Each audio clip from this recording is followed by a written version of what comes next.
This chart considers the ethnic and racial hierarchy in the United States. Western European Protestants were the majority of the people that first arrived in the U.S. As such, they set the norm for the culture and brought their own ethnicity, norms, and values with them. This group thus set the standard and whiteness as the norm. As the first to arrive, and those that set the norms, they are then at the top of the social hierarchy. The next wave came as Jews and Catholics, as well as white ethnics from Southern Europe arrived. They are second in the tier on social hierarchy. Many of these people would describe themselves as some sort of a hyphenated American, such as an Italian American. The bottom social group are those that have been traditionally and substantially marginalized in our country. Their race and ethnicity have real social costs. Even though many in these groups have a heritage in this country that goes back beyond the first colonists or the newer wave of immigrants, they are perceived as outsiders.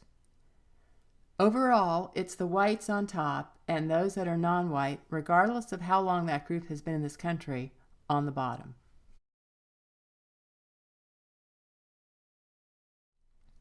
When races are excluded from immigration, it's clear that the immigration policies can be considered to be racist. The first of these acts was in 1882, when the Chinese Exclusion Act was passed. This stopped the immigration of Chinese laborers for 10 years.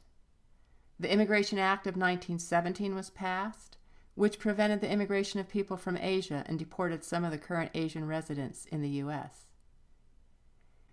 In 1921, the Immigration Restriction Act was passed, and this imposed a limited quota for immigrants from Southern and Eastern Europe, but allowed much freer immigration from Northern Europe.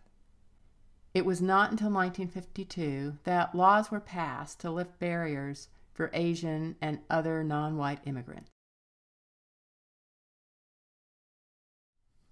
The current social and political climate in the U.S. will have a strong bearing on how immigrants are treated.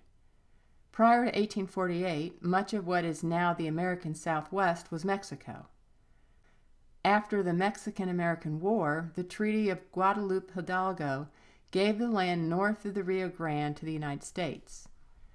The treaty gave Mexicans in the region the option to become U.S. citizens overnight. Then later in time, Mexicans and Mexican Americans were subject to mass deportation during the Great Depression due to the belief that the national economy could not support them.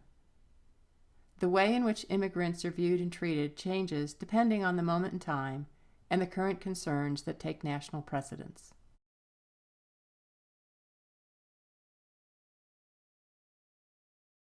There's often great concern about the issue of Mexican workers in this country, with little knowledge or understanding of history between Mexico and the United States. There are different aspects to our shared history.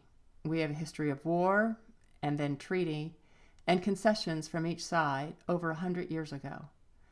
We have shared a complex economic relationship, not just as far as labor goes, but also a complex relationship of goods and products between our countries. An essential aspect of any assessment of the benefit or detriment of undocumented workers is who benefits from this arrangement.